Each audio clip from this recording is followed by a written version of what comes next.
Hello, and welcome to this episode of Touchy Topics. Today, I want to talk to you about it might sound like the less sexy side of relationships, but I think it's really important. And that is your rhythms and rituals as a couple, as well as your baseline standards. This is something that often goes unspoken or implicit, but having a chance to actually talk about these things as a couple and to get intentional about designing them can make a huge, huge difference. So let's start with rhythms and rituals. Rhythms and rituals is like the heartbeat of your daily life together. It's how you two flow together. So if you imagine before you're in a relationship, you're on one wavelength, your partner's on another, and then part of the process of cultivating your relationship and your life together is learning how do you move together and how do you create harmony between your different styles, structures, schedules, priorities, and rhythms. So I'm going to walk you through a few questions that you can talk about when it comes to the rhythms and rituals of your relationship. But first, I just want to say, you'll notice when you don't have these things, because there'll be discord in your relationship. There'll be missed expectations. There'll be friction, resentment, disappointment. These are some signs that your relationships and your rituals could use a tune-up. I'll just give you a really simple example from my morning. James and I have a little rhythm and ritual where we each get a little time to do morning practice. And normally James wakes up at 6:30. He gives me the baby. I take the baby until 7:30, and then he comes and helps us, and then we all get ready together as a family. And that is like our little rhythm. Today, we just landed back in Bali. We just got home. He was still downstairs at 7:45, and I started to feel myself get angry. And I was like, oh, why am I angry? I was like, oh, because we haven't reestablished our rhythm being back home in Bali yet. So I had an expectation that he had a different expectation. We just haven't established the rhythm and the ritual. So it was a wake-up call for me of like, okay, we need to talk about that and reestablish this ritual. So here's a couple things to consider. Number one is, what do you two do when you first wake up? Is there any ritual or rhythm there you want to institute? So I just mentioned ours is James has a morning practice. I take the baby, and then he helps me with the baby, and then I do my morning practice after she goes to school. And that's kind of the rhythm of our morning. So looking at like, what is the rhythm of your morning? Do you like it? Do you want to fine tune it? What would you love it to be? Another one to look at is, what do you do before you two go to bed? Do you go to bed at the same time? What time do you go to bed? Is there any way that you two intentionally connect before you fall asleep? We have had to do some negotiating here because James likes to go to bed earlier than I do. I'm more of a night owl. He's more of a morning person. But we usually put our children to sleep and then sync up, and we each share a magic moment. So that was a peak moment from our day. And we share this, and then he goes to sleep and I go and read a book or journal or do some yoga. So that's what we do before bed. And so that's a question to consider with you and your partner. Like, what are some of the things you do before you go to sleep? Another one to consider is, when do you make love? What is the rhythm and ritual around your love making?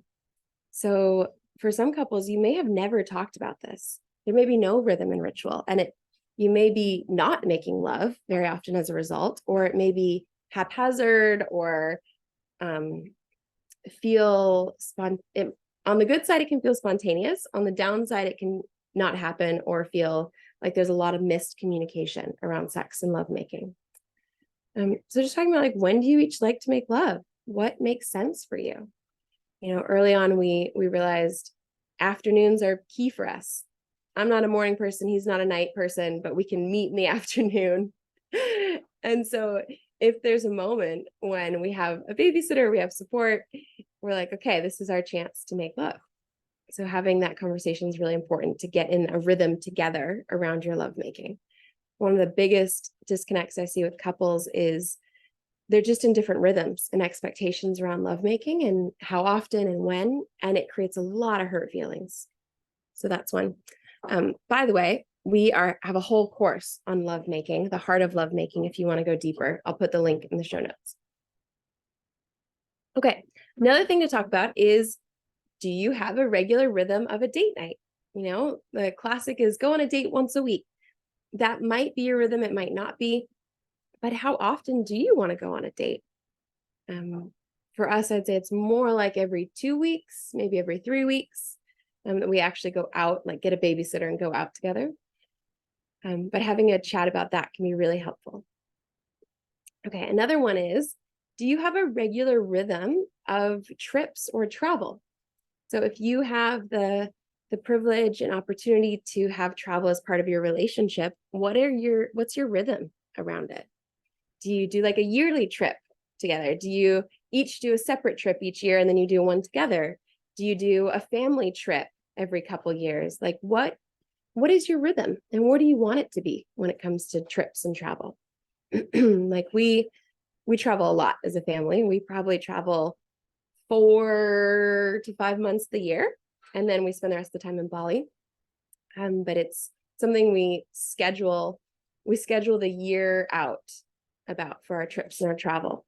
And we're still iterating and refining this as our family grows and develops. Okay, another thing to consider is, do you have a family meeting or a kind of weekly relationship check-in? So there's lots of different advice. Some people say every Sunday you should sit down, look at your week together, and map out kind of like your schedule. Other people recommend every week you do an emotional check-in. What is going well in our relationship? What's not going well? Other people recommend a monthly family meeting. It's not so important what you do, but it's more important that you two are agreed on what is your rhythm around the structured time to talk about how are we doing and where are we going. Another thing to talk about is, what are the ways that you play and have fun together? Do you need any kind of rhythm or ritual around that?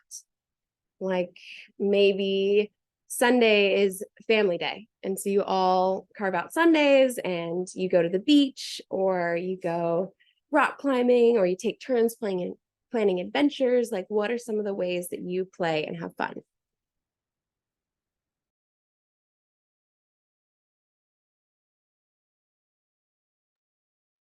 Another thing to consider is support, individually or together. So do you have therapy that you each are doing, or a coach? Do you have support together? Do you have couples counseling, or what is your support together? So for James and I, for example, we like to have a coach probably about half the time, and then half the time we're doing it on our own.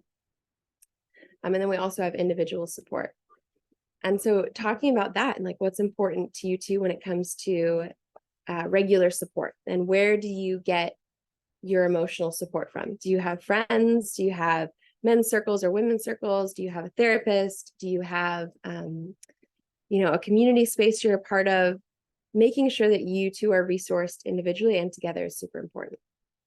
Okay, so these are just a couple questions I brainstormed for you two to talk about when you're creating the daily rhythm and ritual of your life. And this is a really creative and empowering exercise to do as a couple, is to really think about these things and like, how do we want this?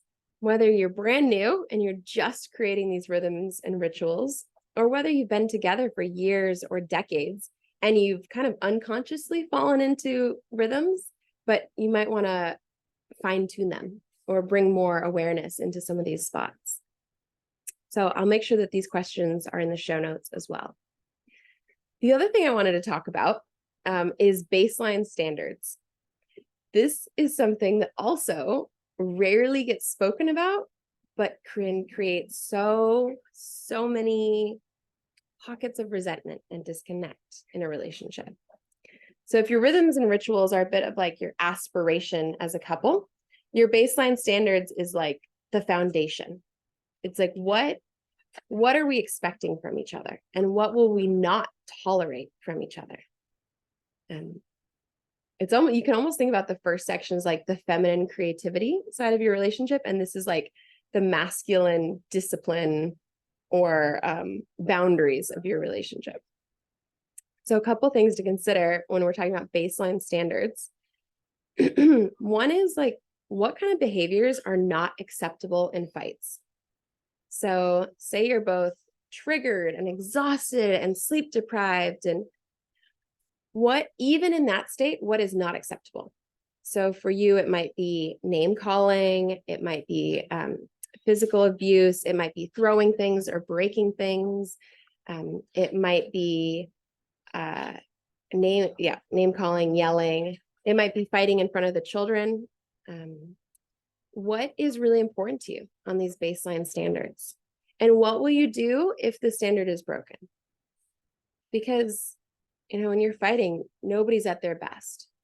And yet there is still a baseline of safety that you can expect from your partner, you can require. So for James and I, some of ours is we don't fight intensely in front of our child. There's no physical abuse or throwing things. There's no name calling, and we give each other space when we need it, but we always commit to coming back. So those are a few of our baseline standards around fighting. That's a really important thing to talk about with your partner. And if you're struggling with this, if you set baselines that are repeatedly broken, or you want to increase your baseline, this is a great spot to talk to a couples therapist about. Okay. Another baseline to talk about is, what is our standard of loyalty and honesty? So cheating it's not black and white. It is a huge spectrum of behaviors and intentions and thoughts and actions. And so talking about this openly as a couple of like, what is our baseline here is so important. So some examples to consider is watching porn cheating, is, texting your ex cheating, is looking at hot men or women on Instagram cheating, is going on a coffee date with the opposite sex. Is that in your standards?